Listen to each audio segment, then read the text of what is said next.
praat bietjie oor egskeiding en emosies. Kyk, Suid-Afrika se egskeidingsstatistiek lyk glad nie goed nie. Want statistieke toon dat die gemiddelde paartjie minder as 10 jaar by mekaar is.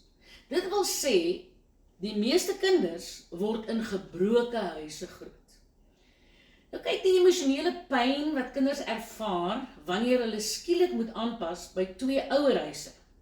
Nuwe ouers, stiefpa of 'n stiefma, en dalk ook nuwe broers en susters, verwar kinders. Jy sien, die tragedie is dat kinders na 'n egskeiding dikwels as speelbal gebruik word om ouers teen mekaar af te speel. Hoe tragies. Soms word hulle gedwing om te kies tussen 'n pa en 'n ma. En dit lei tot gedragsafwykings en openlike rebellie teenoor alle vorme van gesag. Egskeiding laat dikwels wrakke agter. Kinders glo ongelukkig dat hulle iets verkeerd gedoen het en dat dit juis die rede is hoekom hulle ouers skei. En sulke gedagtes laat hulle met verlammende skuldgevoelens. Die hartseer is dat hulle dikwels hulle deur mekaar en verwarde harte met niemand bespreek nie. Nou dit is 'n gegewe dat sekere huwelike plaasvind wat net van die begin af nooit moes gewees het nie. Nou ouers kan ook nie vir die res van hulle lewe aan skuldgevoelens ly omdat hulle geskei het nie. Mense maak foute, man. Dit is egter belangrik dat 'n egskeiding so emosioneel volwasse as moontlik hanteer moet word, omdat al die partye in die proses erg getraumatiseerd is. Almal.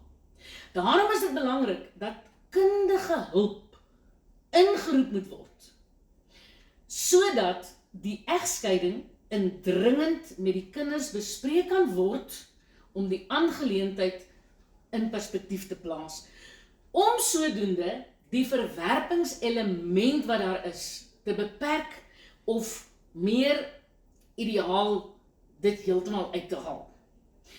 Nou dit is belangrik dat 'n huwelik gesond en gelukkig moet wees, veral ter wille van die kinders.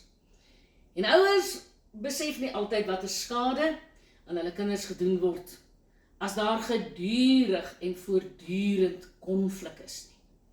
Man, die impak van konflik op kinders kan verrykende gevolge hê. Ook met hulle keuse van 'n huweliksmaat.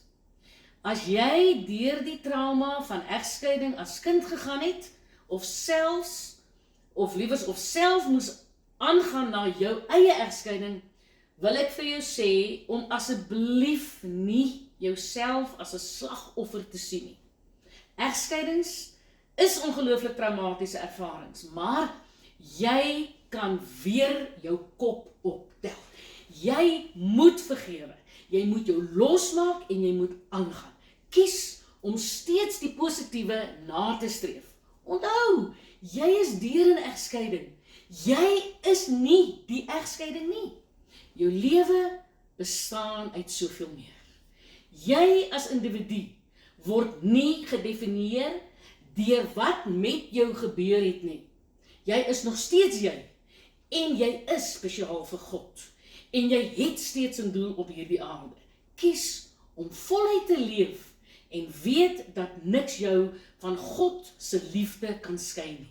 Jy gaan 'n besluit moet neem om jouself te herdefinieer. Jy is nie jou ma nie, jy is nie jou pa nie, en jy is nie dit wat met jou gebeur het nie.